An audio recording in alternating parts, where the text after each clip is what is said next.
नमस्कार, आपका स्वागत है।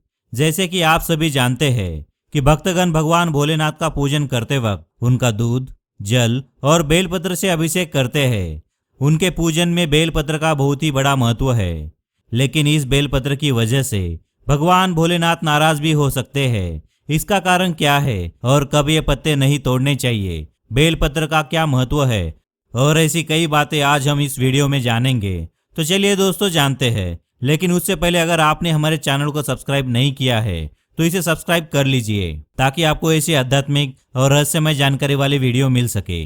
बेलपत्र के 3 पत्तों का एक पत्ता माना जाता है और भगवान भोलेनाथ के पूजन में अगर बेलपत्र न हो तो पूजा अधूरी मानी जाती है। ये पौधा इतना पवित्र होता है कि अगर कोई शव यात्रा बेल के पेड़ के नीचे से होकर निकले तो मृत व्यक्ति को मोक्ष मिल जाता है। ऐसा माना जाता है कि इस पेड़ के नीचे समस्त संसार के सारे देवी देवता साधना करते हैं। ऐसा माना जाता है कि जिनकी संतान नहीं है उन्हें बेलपत्र के पेड़ के नीचे ब्राह्मण और ब्राह्मणी को एक बच्चा गोद में देकर खीर का भोजन कराना चाहिए और उनकी झूठी खीर निसंतान पति पत्नी को बेलपत्र के पेड़ के नीचे बिठाकर खिलानी चाहिए, तो उन्हें जल्द ही खुशखबरी मिल सकती है।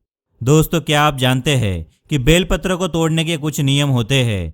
शास्त्रों के अनुसार किसी भी महीने की अष्टमा अमावस्या पूर्णिमा तिथि के दिन बेलपत्र तोड़ना वर्जित माना जाता है। शिवरात्रि के दिन नहीं बल्कि उससे एक दिन पहले बेलपत्र तोड़कर रख ले और अगले दिन इनका इस्तेमाल पूजन में करे। अगर आप हर सोमवार को बेलपत्र चढ़ाते हैं तो एक दिन पहले ही तोड़ ले।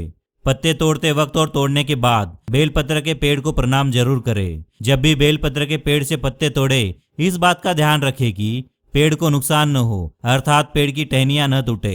बेलपत्र को सुबह ही तोड़ना चाहिए, कभी भी दोपहर को न तोड़े। चतुर्थी, अष्टमी, नवमी, द्वादशी, चतुर्दशी, अमावस्या, पूर्णिमा, संक्रांति को भी बेलपत्र नहीं तोड़ने चाहिए। अगर व्यक्ति इन तिथियों में बेलपत्र तोड़ता है उससे भोलेनाथ नाराज हो जाते हैं। जहाँ पर बेलपत्र का पौधा हो वो जगह साफ सुथरी होनी चाहिए और वहाँ पर गंदा पानी या गंदी चीजें नहीं फेंकनी चाहिए।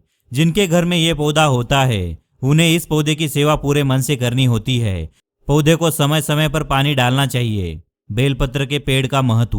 पूजन में उपयोग के अलावा अगर इसके पौधे को घर पर लगाया जाए तो व्यक्ति को अक्षय पुण्य का लाभ प्राप्त होता है। जिनके घर पर खुला आंगन नहीं है वो गमले में भी बेलपत्र लगा सकते हैं। जब बेलपत्र का पौधा बड़ा हो जाए इसे मंदिर में जाकर दान कर देना चाहिए। बेलपत्र के फायदों का शिव पुराण में भी उल्लेख किया गया है। जिस घर में ये पौधा होता है उस घर में लक्ष्मी जी का वास होता है। जहाँ पर बहुत सारे बेलपत्र के वृक्ष होते हैं वो तीर्थ और काशी के समान होता है। स्कंद पुराणों में भी उल्लेख किया गया है कि द्वादशी और रविवार के दिन बेलपत्र का पूजन करना चाहिए। बेलपत्र पर जल चढ़ाने से पितृदोष से मुक्ति मिल जाती है। बेलपत्र में वातावरण में मौजूद विषैली तत्वों को सोखने की क्षमता होती है। जहाँ ये पेड़ होते हैं वहाँ का वातावरण पवित्र और शुद्ध होता है।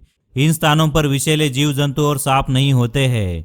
जिन घर में बेलपत्र के पौधे होते हैं उस घर में वंश वृद्धि होती है। इस वृक्ष के नीचे अगर शिवलिंग का पूजन श्रद्धा से किया जाए तो व्यक्ति की सभी मनोकामनाएं पूर्ण होती है।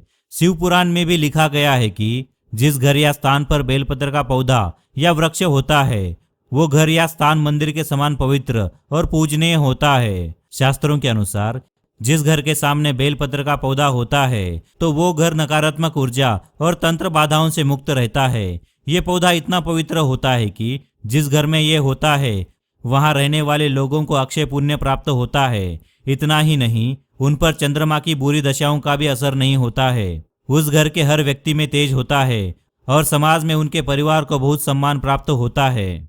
बेलपत्र का किस दिशा में रखना जाना शुभ होता है। अगर बेलपत्र के पौधे को उत्तर पश्चिम दिशा में लगाया जाए तो परिवार का हर व्यक्ति यशस्वी होता है। इसलिए जो समाज में उचित सम्मान पाना चाहता है तो उन्हें इसी दिशा में ये पौधा लगाना चाहिए।